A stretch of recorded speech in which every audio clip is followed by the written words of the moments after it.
Bom, dando continuidade então, vamos conhecer mais algumas doenças bacterianas. Então, aqui essa tabela traz as principais, tá? Lembrando que existem inúmeras outras. Então, aqui vem apresentando a leptospirose. A leptospirose, ela é uma doença bacteriana transmitida pela urina de animais infectados, principalmente ratos, tá? Os seres humanos, nós, adquirimos essa doença quando nós temos ali contato direto ou indireto com a urina desses animais infectados ou por meio de contato com água, solo e outros alimentos contaminados. Entre os sintomas da leptospirose, inclui a febre, dor de cabeça, dores abdominais e musculares.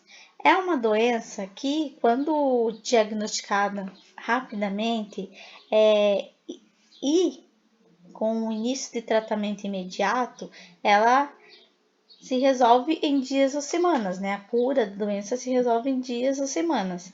Porém, em algumas situações, quando o diagnóstico e o tratamento é tardio, vai necessitar ali de atendimento de emergência e também pode levar à morte, tá? A outra doença que a tabela apresenta é a cólera.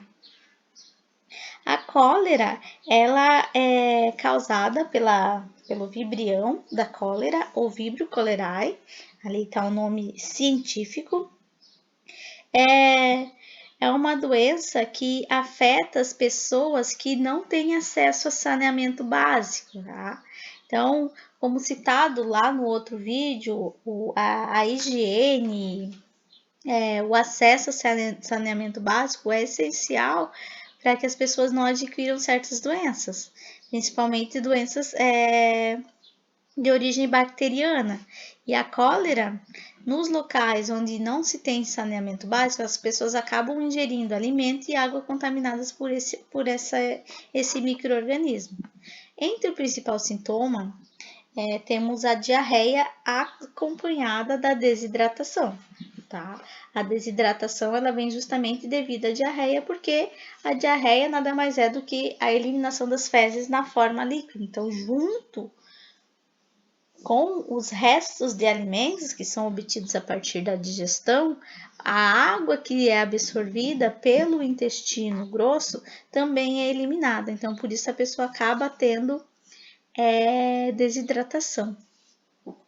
A meningite. A meningite, aqui nós estamos falando da bacteriana, sabendo que também tem a meningite viral.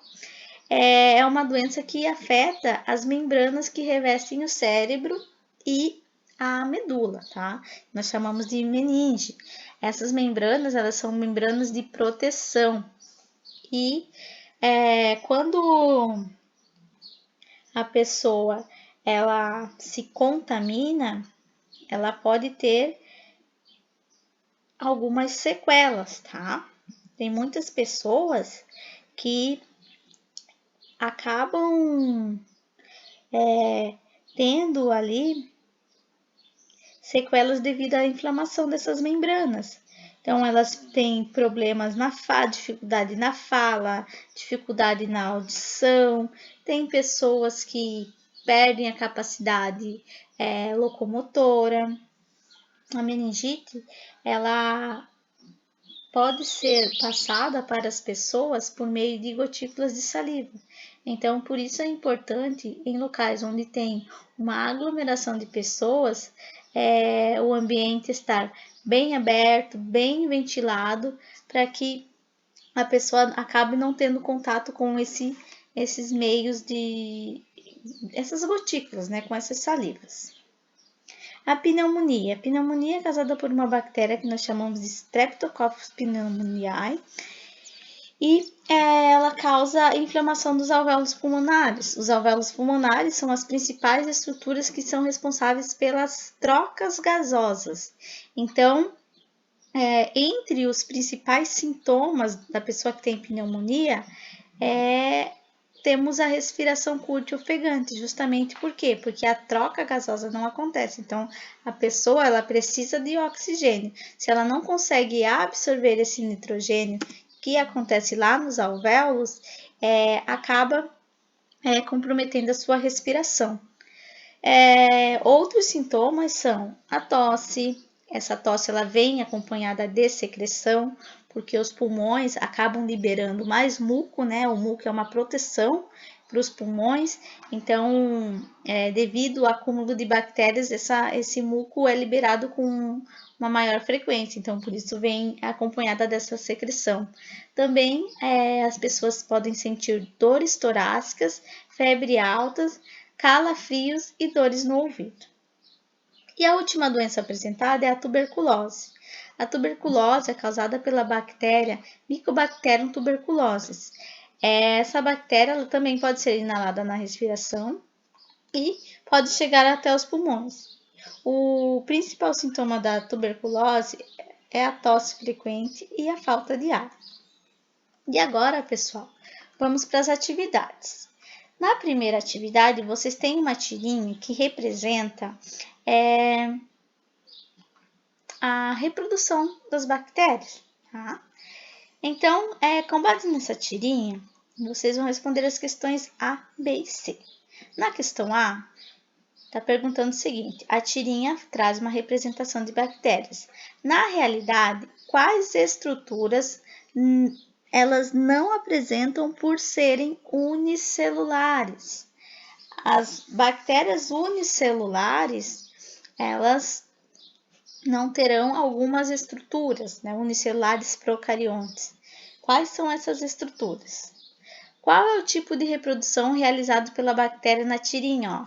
Percebam que ela está falando em se duplicar, em se dividir em duas partes. Que nome recebe essa reprodução? Conte quantas bactérias estão representadas no último quadrinho. Para chegar a esse número, quantas divisões reprodutivas aconteceram? Então, vejam aqui, ó, que antes ele estava isolado, né, sozinho, aí ele se duplicou. Então, aconteceu a primeira duplicação, a primeira divisão. E depois, ó, essas outras duas também se dividiram e formaram mais 4. Então, quantas divisões reprodutivas aconteceram? Por que a bactéria do primeiro quadrinho não poderia realizar reprodução por conjugação? Lembrem que a reprodução por conjugação acontece quando duas bactérias se unem, né? Ficam pareadas uma ao lado da outra. Então, por que ela não iria conseguir aí realizar esse processo de reprodução? E as dos últimos? Poderiam? Essas aqui conseguem realizar a reprodução por conjugação? Se sim, justifiquem. Questão 2. Leia o texto a seguir e responda às questões propostas. As bactérias contidas em uma gota d'água suja acabam aderindo à parte do corpo onde caíram. Além disso, é muito pouco usual uma única gota de água suja gerar problemas na saúde. A pele é uma ótima defesa, um ótimo sistema de defesa. Quando está íntegra, sem ferimentos ou cortes, uma gota suja não causa problema. As bactérias nem conseguem invadir o nosso organismo e morrem. Nesse caso, higienizar a parte do corpo com água e sabão basta para evitar problemas de saúde. Em outras situações, como atravessar uma enxurrada ou um lugar alagado, as bactérias presentes na água podem causar infecção na própria pele ou em outras partes do corpo ao entrar no organismo por meio de um ferimento. A leptospirose é um exemplo. Com base nesse texto, questão A. A pele é o primeiro mecanismo de defesa do corpo, evitando a entrada de micro-organismos. Além dela, de que outras formas nosso organismo pode se defender de agentes causadores como vírus e algumas espécies de bactérias? Então, aqui a gente vai pensar no nosso sistema imunológico, tá, pessoal? Nós temos a pele como nossa defesa externa e muitas outras estruturas no corpo que são defensores externos, mas tem lá dos mecanismos de defesa do nosso sistema imunológico que atuam nesse processo de agentes causadores contra doenças como vírus e bactérias, tá? De que forma a higienização das mãos com água e sabão, por exemplo, auxilia na manutenção da saúde?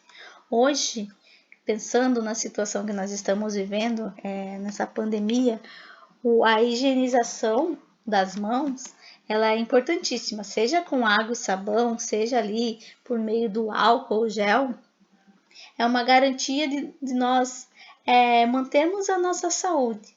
Por que vocês acham que dessa forma a gente consegue auxiliar na manutenção da saúde, então?